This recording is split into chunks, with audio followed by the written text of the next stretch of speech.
এই রমজান মাসকে কেন্দ্র করে যে প্রোগ্রামটা হাতে নেই আর কি, যে সমাজের দুস্থ পরিবার যারা আছে, যারা এই রমজান মাসকে কেন্দ্র করে খুব দুশ্চিন্তার মধ্যে পড়ে যায় যে কিভাবে তারা সেহরি করবে, কিভাবে তারা ইফতার করবে। এই দুশ্চিন্তাগুলো তাদের একটু হলেও লাঘব করার জন্য আমরা তারুণ্য শক্তি সংগঠনের পক্ষ থেকে একটা উদ্যোগ নিই। আমাদের প্রতিপাদ্য বিষয় থাকে যে শুধু নয় ইফতার, নিশ্চিত হোক দুবেলার আহার। তো এর মধ্যে আমাদের ইফতারের সামগ্রীর পাশাপাশি সেহরিও যাতে একটু স্বাচ্ছন্দ্যে করতে পারে সেই ব্যবস্থাটাও আমরা করে রাখি।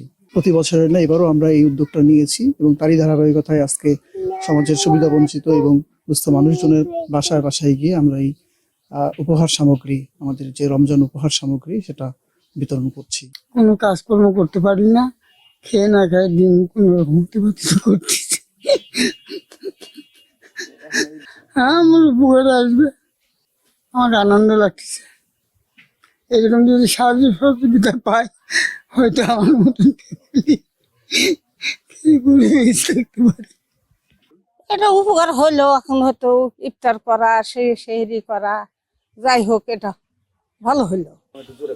হ্যাঁ, অনেক ভালো লাগতেছে। এবং রমজান পাই আমরা রমজানের রোজা রাখবো ও সেহরি করবো ও ইফতারি করবো, আমাদের অনেক ভালো লাগবে। চাল, চিনি, ছোলা, এই নিত্য প্রয়োজনীয় জিনিস।